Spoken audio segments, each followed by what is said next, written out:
Аллахтын адаштыруусуна далил. Чындыгында алардын арасынан бир топ китепте, Торатта, Забурда, Инжилде болбогондо силер китепте бар экен деп ойлооңор үчүн тилдерин буруп окушат. Бул Аллахтан деп айтышат. Бирок ал Аллахтан эмес. Алар Аллах тууралуу билип туруп жалган айтышат. 3-сүрө 78-аят. Торат, Забур, Инжил деп Библияны айтат. Анан Библияны силер Кудайдан экен деп ойлооңор үчүн аларды тилдерин буруп окушат. Бирок ал Кудайдан эмес дейт. Библия Кудайдан эмес. Ага ишенбегиле, аларды укпагыла дейт. Кийинки аят. Ошондо алар Аллахка берген уада шерттерин бузушкандыктан аларды каргышка калтырып, жүрөктөрүн катырып салдык. Алар Тораттагы Аллахтын сөздөрүнүн ордун алмаштырып, аларга жиберилген насыятты унутушту. Алар Тораттагы дейт, Библиядагы бул сөздөрүнүн ордун алмаштырып дейт. Кайсыл 34 деген цифрада астында түшүндүрмө берип атат. Башка өздөрүнүн пенделик сөздөрү менен алмаштырып салышты дейт. Башкача айтканда, Библияны адамдар же христиандар атап айтканда өздөрүнүн сөздөрү менен алмаштырып, аны бурмалап салган. Ошондуктан Библияга ишенбегиле. Библия бир кезде ооба, ал Кудайдан түшкөн Кудайдыкы болчу, бирок аны христиандар алмаштырып таштаган пенделик сөздөрү менен. Ошондуктан ал туура эмес китеп, аны окубагыла дейт.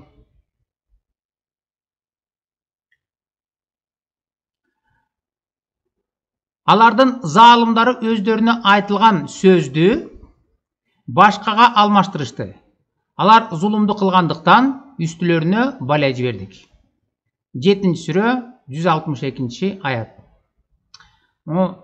127 деген цифрада астында түшүндүрмө берип атат да. Иудейлердин жана христиандардын айрым диний аалымдары өз колдорундагы Торатты жана Инжилдеги Аллах Тааланын сөздөрүн өз сөздөрү менен алмаштырып коюшкан. Библиядагы Кудайдын сөзүн адамдар өздөрү христиандар менен иудейлер алмаштырып койгон, аны бурмалап койгон дейт. Ошондуктан Куран боюнча жашагыла дейт. Ал Библияны такыр окубагыла, ал өзгөртүлгөн, бурмаланган, бузулган. Ошондуктан жалаң гана Куран боюнча жашагыла дейт. Ошентип, Куранды араб тилинде түшүрүп, анын ичинде түрдүү эскертүүлөрдү баяндадык. Мүмкүн алар такыба болушар. Балким аларга эскертүү пайда берер. 20-сүрө 113-аят. Бул Куран Аллахтан башканын оюнан чыгарылган эмес.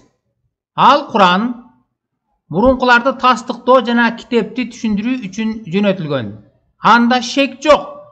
Ал аламдардын эгесинен келтирилген.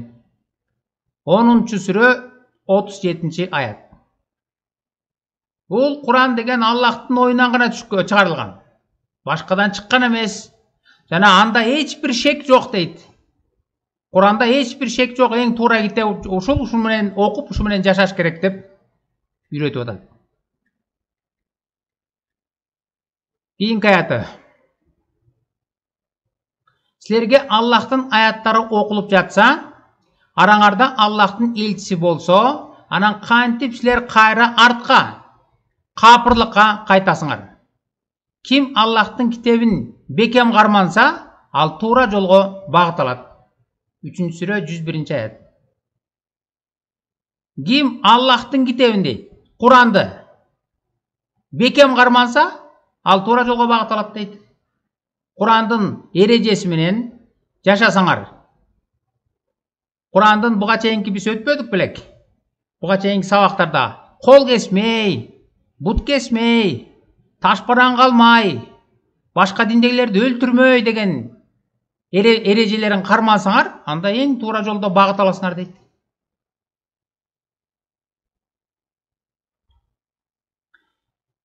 Жебрейил Куранды акыйкат менен ыйман келтиргендерди кубаттандыруу жана мусулмандар үчүн туура жол, ошондой эле кубаныч түрүндө эген тараптан түшүрдү. 16-сүрө 102-аят. Бул мусулмандар үчүн туура жол. Ушундай боюнча жашагыла. Аялыңды уруп, сабап жашасаң, ошол көп аял алсаң, бул эң туура жол дейт.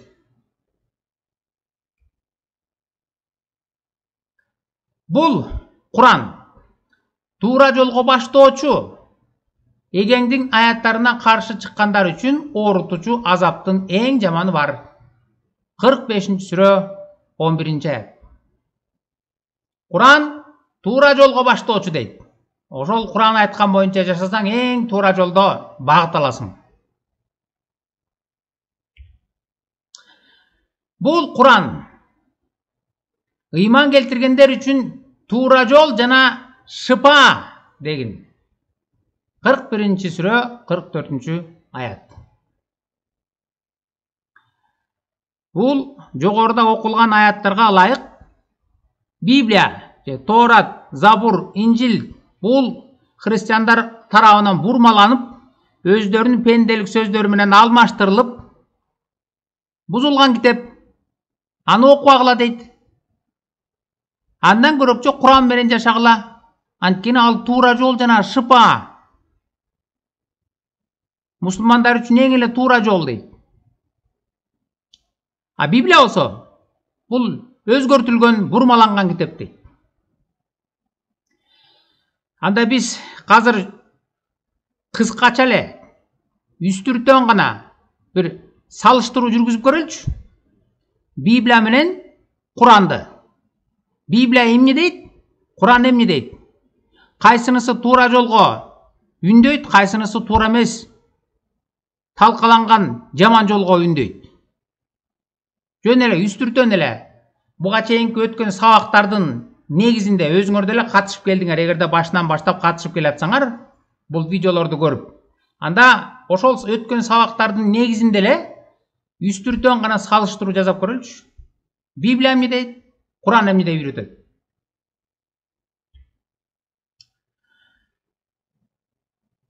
Өзүңөр экранда көрүп аткандай мына Библия бир аял ал дейт. Бул жерде жазылган жери, кай жерде жазылганын 1-Тимофей 3-бөлүм 1-6 чейинки стихтерде. Бир гана аял ал дейт Библия. Куранчы көп аял ал. 4-сүрө 3-аят. Библия аялыңдан алыстаба. Бул жерде төшөк маселеси жөнүндө айтылып атат. Буга чейинки сабакта өткөнбүз. Төшөк маселесинде эч качан бири-бириңерден алыстабагыла. Анткени аялдын денеси өзүнө таандык эмес, күйөөсүнө таандык. Ошондой эле күйөөсүнүн денеси, эркектин денеси өзүнө таандык эмес, аялына таандык болот. Ошондуктан төшөк маселесинде эч качан алыстабагыла дейт. А Куран эмне дейт? Төшөгүн бөлүп кой дейт. Эгер сени укпай коюусунан коркуп атсаң, бөлүп чыта. Ошол аркылуу манипуляция кыл. Ошентип анан баш ийдирип аласың деп. Бөлүп кой дейт. Библия аялыңарды урбагыла. Аял деген бул сенин денең дейт. Ал эми эч ким өзүнүн денесин өзү сабаган эмес, тескерисинче азыктандырып, камкордук көрүп алып жүрөт, таза, жылуу. Так ошол сыяктуу аял деген сенин денең. Денеңди кандай жакшы көрсөң, камкордук көрсөң, аяр мамиле жасасаң, аялыңа да ошондой мамиле кыл дейт.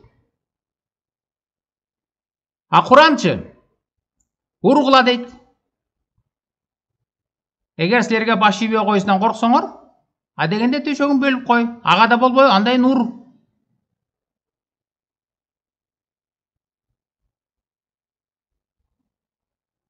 Библия ажырашпагыла аялыңар менен. Эч качан дейт. Бул жерде жазылган жери да Матфейден жазылган жакшы кабар 19-бөлүм 4-6 стихтерде. А Куран эмне дейт? Ажырашсаң болот. 65-сүрө Талак сүрөсү. Библия Эгер кандайдыр бир себептер менен ажырашып кеткен болсоң, анда ажырашып кеткен аялың башка күйөөгө тийсе, анан аяктан дагы ажырашып чыкса, аны кайта алба. Бул жиркеништүү дейт. А Куранчы? Эгер аялыңа 3 талактап айтып алсаң, ал башка күйөөгө тийип чыкмайынча адал эмес. Жөн эле мас абалында келдиңби же соо абалында айттыңбы, талак деген сыйкырдуу сөздү 3 жолу айтып алсаң, болду, эми аны менен жашаганга болбойт. Ал сөзсүз башка бирөө менен барып, жатып, ошондой жол менен халалданып, булардын түшүнүгү боюнча, анан андан чыгып сага келмейинче, бул сага адал эмес дейт. Библия мындай жолду, эгерде аялың башкага күйөөгө тийип, аны менен жатып, анан кайта келсе аны алсаң, бул жиркеништүү дейт, аны алба дейт. А Куран болсо айтат, жок, бул силер үчүн арулук менен тазалык дейт могу. 2-сүрө 232 аятта карасаңар. Так ушундай жол менен келсе, башка сен талактап айтып койсоң, ал башка бирөө менен жатып анан кайта келсе, бул силер үчүн арулук менен тазалык дейт. Библия эмнени үйрөтсө, Куран 100% тетирин үйрөтөт. 100%. Бир аял ал десе, жок, көп аял ал. Төшөк маселесинде алыстаба, жок, бөлүп кой. Урба десе, жок, ур. Ажырашпа, жок, ажырашсаң болот. Ажырашып кетип башка аялга башка күйөөгө тийип кетсе, аялың, анан андан чыгып келсе аны алба, бул жиркеништүү десе, Куран айтат, жок, бул арулук менен тазалык, так ушундай болуш керек. Библия эмнени айтса, Куран 100% тетирин үйрөтөт. Библия ички тазалык менен абийирдүүлүктү үйрөтөт. Абийирдүүлүк ичинен башталат. Буга чейинки сабакта өткөнбүз. Целомудрие деп коет орусча. Ичинен тазарып, ичинен уяттуулук кирет. Куран сырт тетирисинче сырткысынан кынакей. Абийирдүү экен дегени кайсына билесиң? Ички дүйнө эмес, сырткы хиджаб, паранжа. Ошону кийгизет, мына ошол абийирдүүлүктүн белгиси катары ошол хиджаб менен паранжаны көргөзөт. А Библия болсо, жок, ал ичинен башталат дейт. Сырткы көрүнүш эмес, ал ичиңден болуш керек. Библия достукту сүйгүлө. Улутуна, расасына, динине карабай бардыгын достукту сүйгүлө дейт. Куран капырларды дос тутпагыла. Капыр менен кимге капыр менен дос болсо, анын Аллах менен эч кандай эчтеке жакындыгы жок дейт. Дос болбогула. Библия калп айтып ишенимден баш тартпа дейт. Кандай кырдаалга келсең дагы ишенимден эч качан баш тартпа. Анткени могу Матфейге жазылган жакшыгы бар 10-бөлүм 32-33 стихтерде айткан Иса Теңир. Ким мени эл алдында ачык тааныса, күбөлөндүрүп, мен дагы аны асмандагы атамдын алдында ачык тааныйм. Ким менден эл алдында баш тартса, мен дагы асмандагы атамдын алдында андан баш тартам деген. Ошондуктан эч качан ишенимден калп айтып баш тартпа дейт. Куранчы калп айтып ишенимден баш тартсаң болот. Эгер жашооңо бир өмүрүңө коркунучтуу болуп атса, же күч менен ишендирип атса, анда баш тартып кой, эчтеке болбойт. Баш тартып. Исламдан баш тарттым, мына христиан болдум деп, же башка динди, буддист болдум деп кабыл ала бер. Анан кийин мусулмандар көбөйүп кеткенде кайра чыныгы жүзүңдү ачасың дагы башкача болуп аласың дейт. Библия жамандыкка жамандык менен кайтарба, тескерисинче жакшылык менен жооп бер дейт. Куран ким силерге кол салса, силер да сок кургула дейт. Библия эмнени үйрөтсө, Куран 100% тетирин үйрөтөт.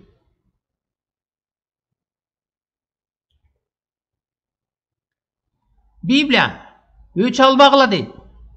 Өчтү Кудайга кой. Кудай айткан, мен өчүңдү алып берем, жазасын мен берем, мага кой деген. Кудай өзү айткан. Мына Римдиктерге жазылган каттын 12-бөлүмү 19-стихти ачып карасаңар жазылып турат. А Куранчы өч алгыла дейт. Силерге канчалык деңгээлде жамандык кылган болсо, силер дагы так ошондой деңгээлде кайтарып бергиле. Өч алгыла. Өч алууда жашоо бар деп окутат. Мына жерде көргөзүп турган аяттарда, сүрөлөрдү ачып окусаңар, ушун жазылып турат. Өч алууда жашоо бар дейт. Өч алгыла. Силерге канчалык деңгээлде жамандык кылса, силер да ошондой кылгыла. Библия тынчтыкты издеп ошого умтул.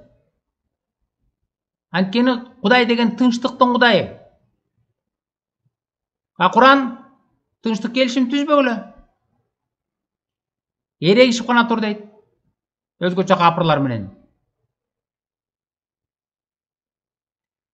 Библия киши өлтүрбө. Куран капырларды өлтүр жана зомбулук көргөз дейт. Күч менен исламга алып кел. Келбесе өлтүрүп ташта. Библия ойноштук кылба. Куран ойноштук кыл дейт.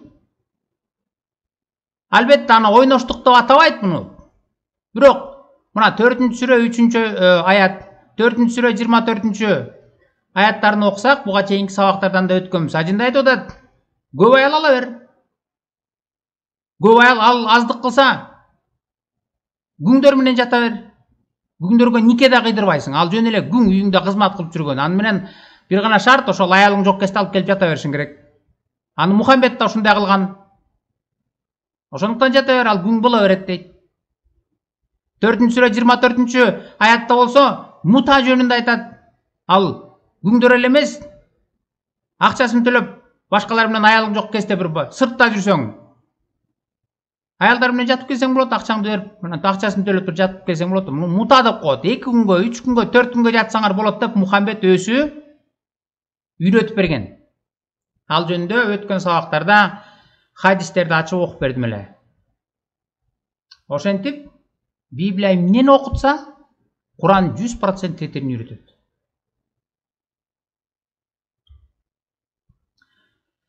Библия верный бол дейт.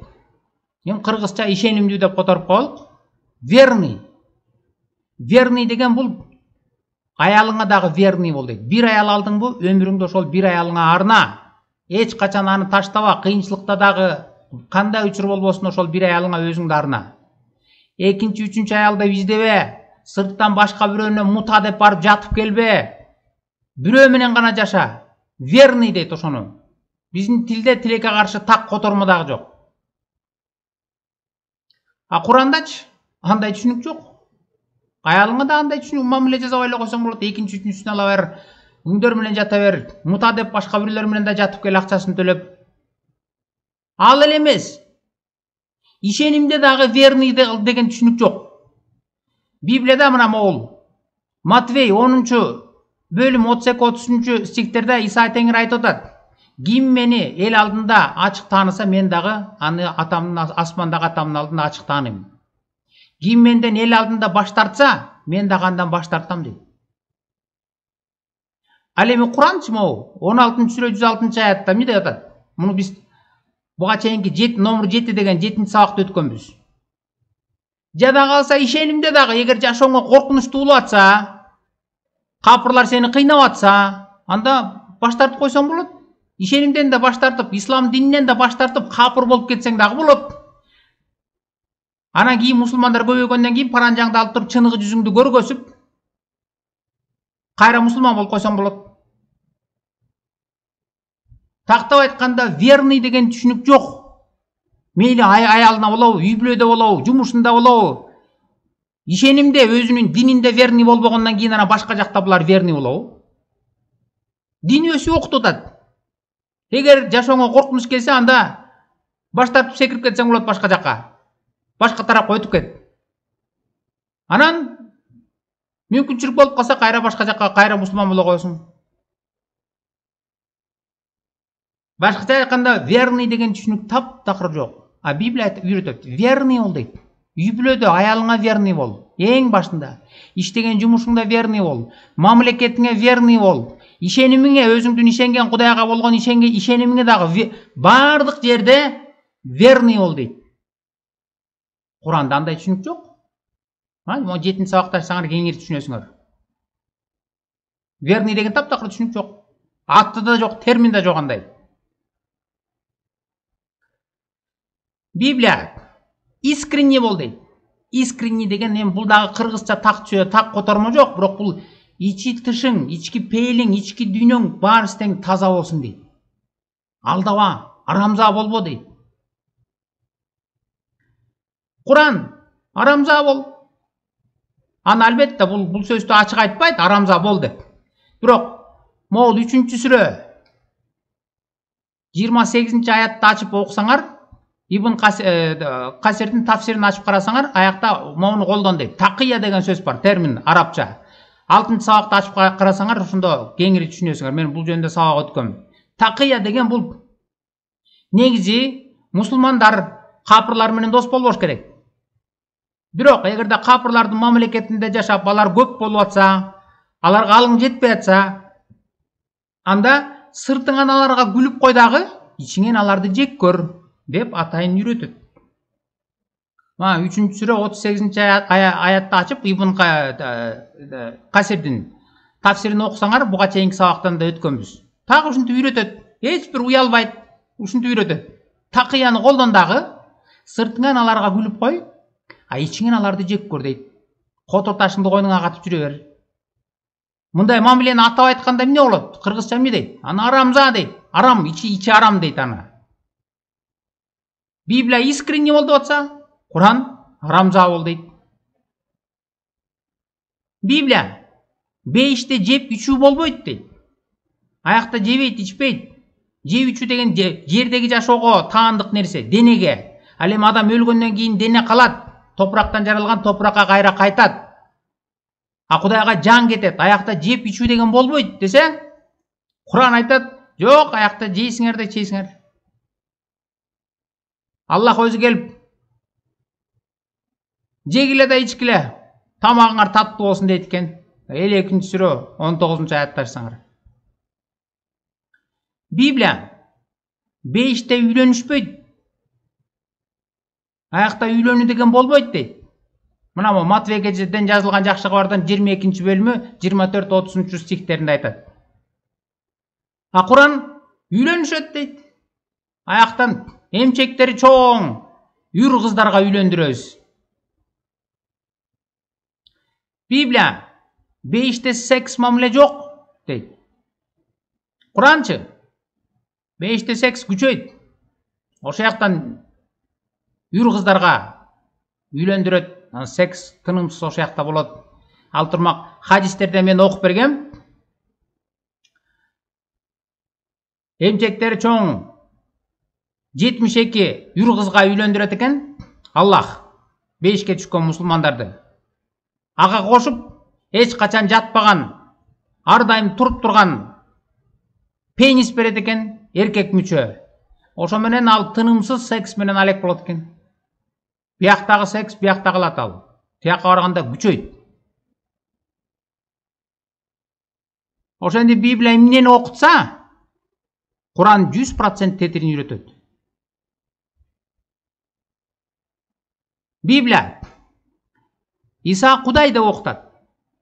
Иса Теңир бул Кудай, адам кебетесинде келген Кудай десе, Куран айтат, жок, Иса адам гана. Ал жөн эле пайгамбар болчу, ал Кудай эмес.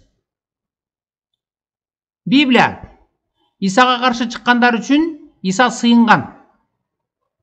Исаны алтырмак бетине түкүрүп, башына таяк менен ургулап, анан алып барып кол буттарына мык менен кагып, айкашкан жыгачка асып койгондо дагы, ошол айкашкан жыгачта асылып туруп, Иса Теңир айткан, асмандагы ата, буларды кечире көр, анткени булар эмне кылып атканын өздөрү билишпейт дейт. Анан ошол Исанын кылганын бүткүл адам баласына, өзгөчө христиандарга үлгү катары койгон. Мына Иса бизге ушундай үлгү калтырып кеткен деп. Куран эмне деп үйрөтөт? 5-сүрө 33-аятта. Аллахка жана Мухаммедке каршы чыккандарды өлтүргүлө дейт. Кол бутун кайчылаш кескиле, асып салгыла, мекенинен кууп чыккыла. Библия Иса айкаш-чыгачта адам баласы үчүн өлгөн дейт. Муну 4 жакшы кабар тең тастыктап турат. Адам баласынын күнөөсү үчүн Иса Теңир жерге келип, адам кебетесинде келип, курман болуп айкашкан жыгачта 3-күнү тирилген десе, Куран эмне дейт? Жок, Иса өлгөн эмес. Аллах так эле Исага окшош бирөөнү двойникти жасап туруп, анан подмена кылып койгон, алмаштырып. Иса өлгөн эмес дейт. Библия Исага ишенген адам кечирим алат дейт. Ар бир Исага ишенген адам кечирим алат. А Куран Исага ишенсең, Аллах такыр кечирбейт дейт. Анткени Исага ишенсең, сен Аллахка ширк кошуп аткан болосуң. Бул ширк. Ошондуктан башка күнөөлөрдүн баарысын кечирсе кечирет. Бирок Исага ишенсең, анда таптакыр кечирбейт дейт. Ошентип Библия эмнени окутса, Куран 100% тетирин үйрөтөт. Жок, андай эмес дейт. Библия Иса сүйүү аркылуу өзүнө ишендирет. Исага ишенгендердин баарысы тең бир гана Кудайдын сүйүүсүн көрүп, анткени Жакандан жазылган жакшыгы бар 3-бөлүм 16-стихте жазылып турат. Кудай дүйнөнү ушунча сүйгөндүктөн өзүнүн жалгыз уулун берди. Ага ишенген ар бир адам өлбөсүн, бирок түбөлүк өмүргө ээ болсун дейт. Ошол Кудайдын чексиз сүйүүсүн көрүп, адамдар анан ошол сүйүүгө тартылып, сүйүү аркылуу анан Кудайга келип ишенет. Кудай өзүнө сүйүү аркылуу гана ишендирип тартат. Башка эч бир жолду колдонбойт. А Куранчы Аллах коркутуу аркылуу, жихад аркылуу кабыл алдырат. 9-сүрө 5-аятты ачып Ибн Касирдин тафсирин окусаңар, аженде жазылып турат. Алардын кенен жолун тарткыла. Ар бир жолго туруп издегиле. Анан айласы кетип, же исламды кабыл алсын, же өлсүн. Кабыл албаса өлтүрүп салга дейт.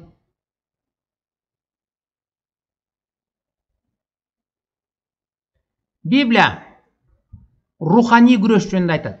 Руханий күрөш деген бул адамдардын күнөөкөр жашоосу, Кудайсыз жашоосун түшүндүрүп, алардын руханий көздөрүн ачып, аларга сүйүү көргөзүп, аларга Кудайдын сөзү болгон Библияны окуп берип, аларды күнөөлүү жашоодон таза жашоого үндөп алып келүү, ошону руханий күрөш дейт.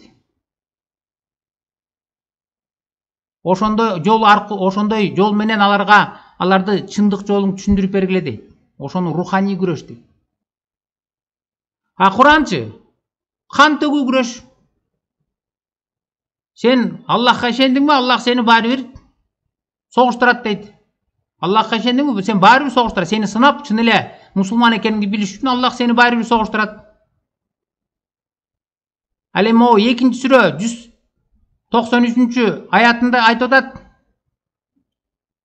Дүйнө жүзү баардыгы исламды кабыл алмайынча алар менен согуша бергиле дейт.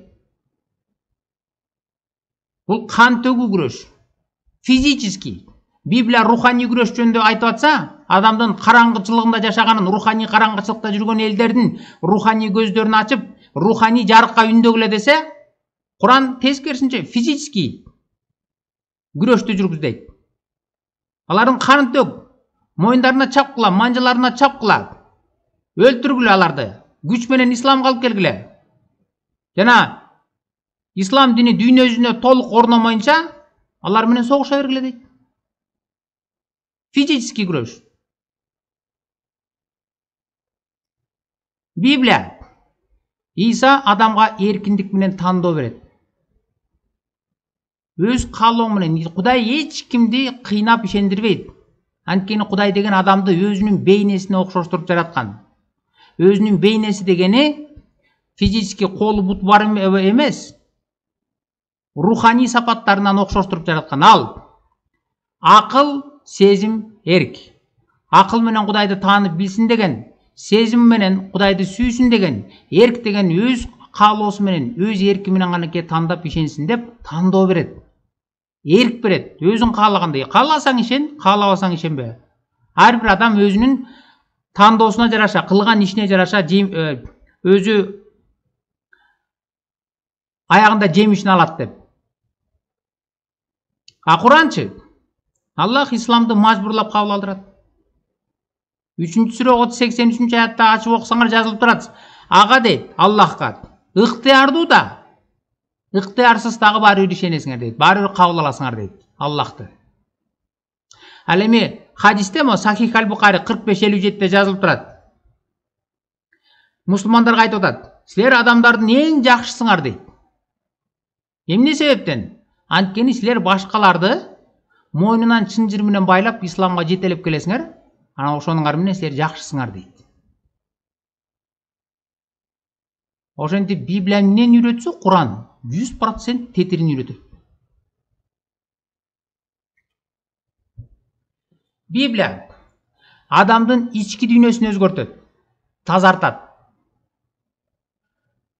Марктан жазылган жакшы кабардын 12-бөлүмү 30-31 стихтеринде мындай дейт: "Эң эле жогорку осуят кайсыл?" деп Иса Теңирден сураса, ал жооп берген: "Кудай Теңириңди болгон аң сезим менен, акылың менен, чын жүрөгүң менен, жан дилиң менен сүй." Экинчиси ушуга окшош: "Ар бир адамды дегенде кашанын ичинде түшүнсөңөр болот. Улутуна, динине, рассасына, башка айырмачылыктарына карабастан бардыгын өзүңдү кандай көрсөң, ошондой көрүп сүй" дейт. Исага ишенген адамдын белгиси ошол: адамдын ичинде сүйүү кирет, тынчтык кирет. Ал бардык адамдарды бөлбөй, рассасына бөлбөй. Сен негирсиң, сен аксың, сен капырсың, сен мусулмансың, сен христиансың дебейт. Бардыгын бирдей сүйөт. Бардыгына өзүнө кандай мамиле кылганды кааласа, ошондой мамиле кылып сүйө баштайт. Адам ичинен өзгөрө баштайт. Ичинен башкача адам болот, ичинен тазарат. Ушуну тазаруу дейт. Ушуну чыныгы өзгөрүү дейт. Ушуну чыныгы Кудайга ишенүү дейт. Кудайдын осуяты менен жашоо дейт. А Курандыкы тескерисинче адамдын тышкы дүйнөсүн гана өзгөртөт. Тышкы. Исламга ишенип мусулман болуптур дегендин белгиси эмнеден билесиң? Намазын окуп, Аллахка ишенип, ороза кармап, зекет берип, ажылыкка барып калса, мына ушул дейт. Мусулман болуптур дейт. Бирок бул сырткы эле көрүнүшү, адамдын сырткы көрүнүшүнөн байкап атат, бул мусулман экен. Сакалын өстүрүп, дамбал кийип, намаз окуп калыптыр, бул мусулман экен дейт. Ал эми анын ички дүйнөсү эч бир өзгөрүүсүз калат. Тескерисинче кайра жаман жакты көздөй кетет. Анткени Куран ошол намазын окуп, орозосун кармай баштагандан кийин, жума сайын мечитке барып, аяктан үйрөтө баштайт: капырларды жек көргүлө, алар менен дос болбогула, күч менен исламды кабыл алдыргыла, кабыл албаса өлтүрүп сал, ким исламдан чыкса аны да өлтүр, өлүп калса көмдүрбө деген ички дүйнөсүн бузуу менен гана элек болот. Адам исламга ишенгенден кийин мунун тышкы реформасы, намаз окуусу өзгөрбөсө, ички дүйнөсү мурдакыдан дагы жаман боло баштайт. Анткени капырларды жек көр деп үйрөтөт. Библия Кудай бүткүл адам баласын сүйөт. Улутуна, динине, рассасына, башка айырмачылыктарына карабай. Анткени жер шарындагы жашаган бардык калктар, бардык элдерди Кудай өзү жараткан, Кудайдын пендеси. Ошондуктан Кудай бардыгын бирдей сүйөт. А Куранда эмне дейт? Аллах капырларды жек көрөт. Аллах мусулмандарга дагы айтат: Аллахтын душманын, өзүңөрдүн душманыңар дагы, ичиңерден болсо дагы такыр сүйбөгүлө дейт. Аларды жек көргүлө, өлтүргүлө. Жандуулардын эң жаманы, эң кири бул капырлар. Аларды өлтүргүлө, жаман көргүлө дейт. Ошентип Библия эмнени үйрөтсө, Куран 100% тетирин үйрөтөт. Анан Куран айтып атат, буга чейинки окуган аяттардай: Библия өзгөрүп кеткен, аны өзгөртүп салышкан христиандар өздөрүнүн сөздөрү менен алмаштырып койгон. Ошондуктан аны окугагыла дагы Куран боюнча жашагыла. Куран бул туура жол жана шыпа. Мусулмандар үчүн эң эле туура жол бул Куран. Ушу менен жашагыла дейт. Эми өзүңөр ойлонуп көргүлөчү, мына салыштырып көргүлөчү. Куран эмне дейт? Библия эмне дейт? Кайсыл эреже менен жашаганда үй бүлөдө, жөн эң эле жөнөкөй үй бүлөдө кайсыл эреже менен жашаганда тынчтык болот, туура болот. Көп аял алып жашагандабы же бир аял алып жашагандабы? Аялын өз денесин көрүп сүйүп аяп жашагандабы же уруп жашагандабы? Библия урба десе Куран ур дейт. 100% тетерин үйрөтөт. Төшөк маселесинде алыстаба десе жок, бөлүп кой төшөгүн. Ойноштук кылба десе жок, күңдөр менен жата бер, көп аял ала бер. Алас келсе мута кылып кел, акчасын төлөп жатып кел дейт. Библия үч алба десе Куран айтат, жок үч ал. Сага канчалык деңгээлде жамандык кылса, сен да ошончолук деңгээлде жамандык кыл. Андан калса буга чейин сабактарда өткөнбүз, окутат. Башкалардан, мусулмандардан үч ал. Мусулмандар сага кол салса, сен да кол салып, анда өлтүр. Ал эми капырды өлтүрүп койсоң, эч кандай кун төлөбөйсүң, эч кандай жаза албаш керек дейт. Ал жазаланбай эле коюш керек, капырларды өлтүрө бер калашыңча. Киши өлтүрбө дейт Библия. Куран болсо капырларды өлтүр дейт. Өлтүрүп салсаң эчтек болбойт. Библия бардык адамдарды сүйгүлө десе, Куран жок, сүйбөгүлө, ичиңерден да сүйбөгүлө дейт. Эми өзүңөр эле салыштырып, анан ойлонуп көргүлөчү. Кайсыл эреже менен жашаганда коомдо тынчтык болот? Адамдардын ичинде, үй бүлөнүн ичинде тынчтык болуп, ынтымак болот. Кайсыл эреже менен жашаганда чыр чатак, киши өлтүрүү, араздашуу, жек көрүү болот. Мына бул аяттар менен бүт жазылып турат. Өзүңөр видеону паузага коюп туруп, кайра башынан да окуп көргүлөчү. Библия эмнени үйрөтөт? Куран эмнени үйрөтөт? Кайсынысы бурмаланыптыр, кайсынысы бурмаланбай калыптыр? Кайсынысы Кудайдан, кайсынысы шайтандан? Ал үчүн чоң аалым болуунун деле кереги жок. Теолог болуунун деле кереги жок. Тек гана жөн эле адам сапатын жоготпогон, ак караны таанып биле алган адам болсо эле, анан өзүңөр эле адамдык эле жөнөкөй эле көз караш менен карап көргүлөчү. Окумуштуунун көз карашы менен эмес, жөнөкөй эле адамдын көз карашы менен карап көргүлөчү. Кайсыл эреже менен, кайсыл көрсөтмө менен жүргөн туура? Кайсынысы шыпа,